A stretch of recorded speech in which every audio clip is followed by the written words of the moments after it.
अपने रसोई घर में कुछ चीजें बिल्कुल भी समाप्त नहीं होने देनी है।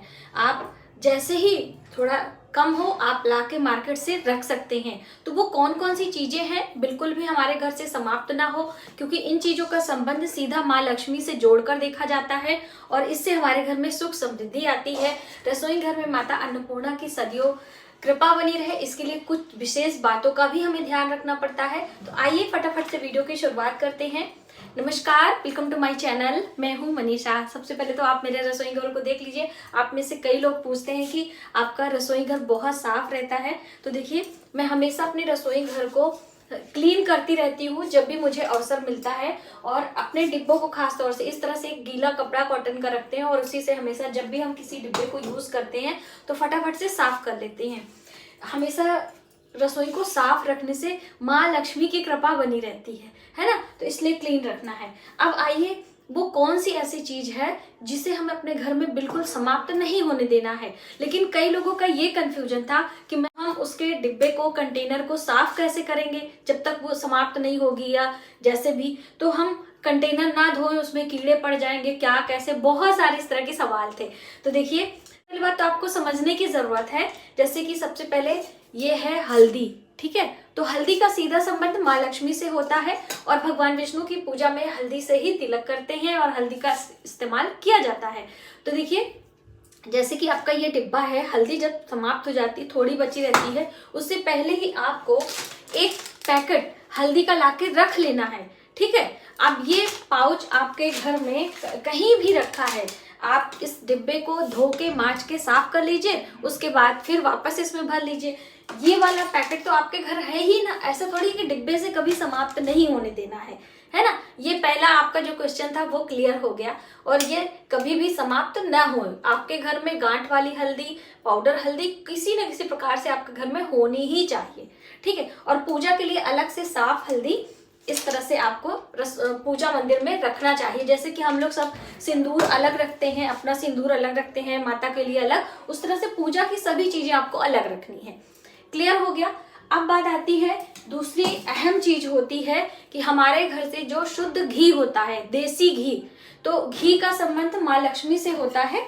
तो आपको अपने रसोई घर में घी का इस्तेमाल जरूर करना है। हमेशा हमारी दादी, हमारी सासू माँ वगैरह कहती थी, यदि आपका बजट ज्यादा नहीं है कि आप सबके रोटियों पर या सबके घी, दाल में घी वगैरह डालें, तो आप सिर्फ शुद्ध घी से दाल फ्राई कर सकते हैं, यानी कि दाल का छौंक लगा सकते हैं।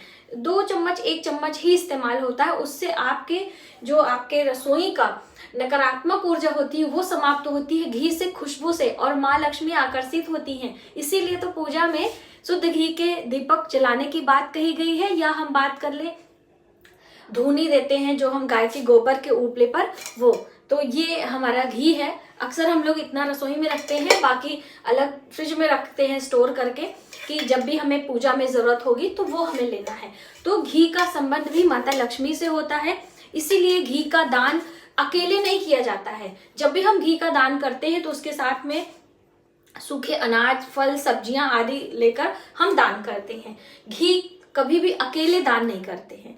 तो ये चीज आप ध्यान में रखें। तो आपको क्लियर हो गया दूसरा आपका क्वेश्चन कि हम घी अपने घर में कैसे इस्तेमाल करें और कैसे हम उसका दान करें। अब आइए, बहुत ज्यादा लोगों का ये सवाल था कि जैसे मैंने आपको बताया था कि आपको कभी भी अपने हाथों से चावल का दान नहीं करना चाहिए। तो देखिए, चावल, पहले मैं आपको कंटेनर दिखाती हूँ।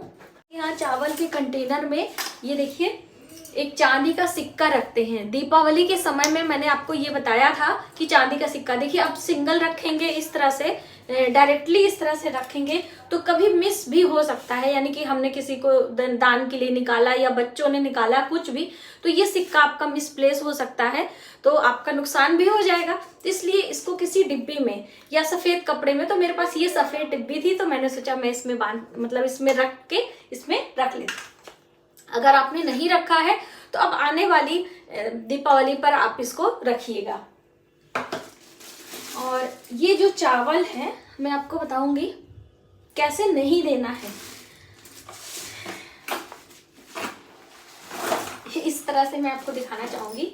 ये जो चावल होता है, इस तरह से अपने हाथों में ये चावल भर के हमें इस तरह से किसी को दान नहीं करना चाहिए। उसका रीजन होता है हमारे हाथों में माता लक्ष्मी का वास होता है, और ये जो चावल है ये भी माँ लक्ष्मी से संबंध रखता है ना। तो अब इस चावल को हम इस तरह से डायरेक्टली किसी के हाथों में देते हैं तो उससे हमारे घर की लक्ष्मी चली जाती है ना। आपने देखा होगा जब विवाह होता है तो जो घर की बेटियां होती हैं, जो लक्ष्मी होती हैं, वो इस कार्य को करती हैं। जो चावल होता है इस तरह से बास्केट में या कहीं भी चावल रहता है और लड़कियां अपने हाथों से 5 बारी 7 बारी हल्दी के साथ में, दुर्बा के साथ में, सुपारी के साथ में उसमें रखती हैं। लेकिन उसके बाद ये थोड़ा सा चावल ये अपने हाथों से लेकर इस तरह से पीछे डालती हैं। उसका ये रीजन होता है कि आपके घर में यानी उनके मायके में सुख समृद्धि बनी रहे, माँ लक्ष्मी की कृपा रहे, पूरा घर से पूरी लक्ष्मी, जो आपकी साक्षात लक्ष्मी बेटी आपने पढ़ा लिखा के विदा किया वो तो जा ही रही है, उसके साथ में आपके घर की धन लक्ष्मी ना चली जाए, इसलिए ये चावल का छींटा ऐसे पीछे मारते हुए जाते हैं। और जो भाभियां होती हैं या माएँ होती हैं अपने हाथों में उसे अपने आंचल में ले लेती हैं, फिर उसे सहेज कर अपने रसोई घर में रखती हैं। तो ये रीजन होता है, इसीलिए डायरेक्टली अपने हाथों से कभी भी चावल दान नहीं करना चाहिए, ठीक है। और जब आपका चावल समाप्त हो जाए तो आप इसमें जो है वो कर लीजिए, साफ करके अलग कंटेनर में भर के रख लीजिए। देखिए दोस्तों, बातों बातों में मेरा ये जो चांदी का डिब्बा था मैंने इसमें रखा ही नहीं था, इसको मैं इसमें डाल देती हूँ। और चावल के साथ में आपको, जैसे कि यदि आपको चंद्र ग्रह से परेशानी है, जैसे अभी पूर्णिमा आने वाली है, माघी पूर्णिमा, तो उस पर आप चंद्र ग्रह से संबंधित चीजें दान भी कर सकते हैं। उसमें चावल, चीनी और चांदी, सफेद कपड़ा, रेशमी जो होता है वो कपड़ा, सफेद चंदन, सफेद पुष्पमाला, सफेद रंग की मिठाइयाँ, दूध से बनी मिठाइयाँ और कच्चा दूध, ये सारी चीजें लेकर भगवान शिव के मंदिर में आपको भगवान शिव की पूजा के बाद ये सारी चीजें शिव जी को अर्पित करनी है। उसके बाद आप मंदिर के पुरोहित को दान कर सकते हैं। ऐसा यदि आप 32 पूर्णिमा करते हैं तो आपके घर का चंद्रमा और आपका स्वयं का चंद्रमा बहुत ही शुभ परिणाम देने लगता है। इससे माता लक्ष्मी की कृपा आपके घर में बनी रहती है, आपके नौकरी व्यापार का योग भी बनता है कि ये चीजें क्यों नहीं समाप्त होने देना चाहिए और कैसे इनका सही इस्तेमाल करना चाहिए। अब अगली चीज है दोस्तों नमक। नमक का संबंध भी हमारे घर में माँ लक्ष्मी से देखा जाता है। तो हमारे लोगों के घर में पता है सीधा नमक इस्तेमाल होता है, तो मैं आपको दिखाऊंगी। ये जो हमने कंटेनर में भर के रखा हुआ है इस तरह से, ये देखिए ये कंटेनर में भरा हुआ है और ये नमक अलग से रखा है, ठीक है। जब ये खाली हो जाएगा तो हम ये बर्तन हमेशा धोते हैं, क्योंकि देखिए रसोई में इस्तेमाल करते करते हमेशा जल्दबाजी में कभी भी आप जरूर कुछ ना कुछ टच हो जाता है, तो इससे हम कभी भी दान के लिए या फिर पूजा पाठ के लिए नहीं निकालते हैं, अलग से ये रखते हैं और उसी का इस्तेमाल करते हैं। और आप सभी अपने रसोई में सीधा नमक का ही इस्तेमाल किया करिए हर दिन के भोजन में। इससे क्या होता है, ब्लड प्रेशर कंट्रोल में रहता है, कभी भी नमक खाने में तेज नहीं होता है, हमारे स्वास्थ्य के लिए बहुत अच्छा होता है।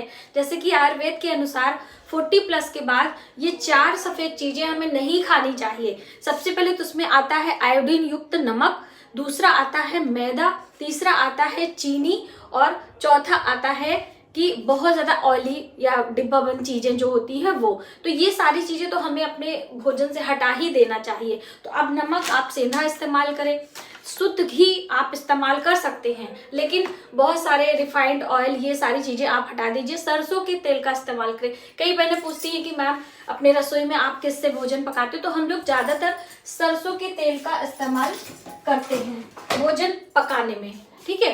तो इस तरह से आप कोई भी पूरी पराठे सभी आप सरसों के तेल में बना सकते हो, टेस्टी भी लगता है। ऐसा नहीं है कि अच्छा मतलब बढ़िया क्वालिटी का आपका सरसों का तेल होना चाहिए।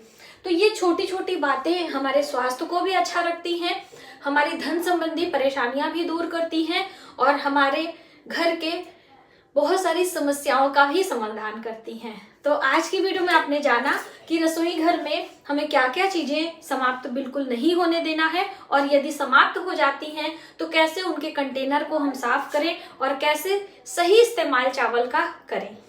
और टूटे हुए चावल कभी भी पूजा में नहीं इस्तेमाल करिएगा, जैसे शिव जी की पूजा में इस्तेमाल किए जाते हैं वैसे भगवान विष्णु को तो चावल का अक्षत चढ़ाया ही नहीं जाता है, तो इस बात का आप ध्यान रखें। आज की वीडियो में बस इतना ही। यदि हमारी जानकारी आपको थोड़ी सी भी हेल्पफुल लगे तो प्लीज़ हमारी वीडियो को लाइक करें, ज़्यादा से ज़्यादा लोगों को शेयर करें और आने वाली वीडियो के लिए सब्सक्राइब जरूर करें और बेल आइकन को प्रेस करिएगा। जय माता दी।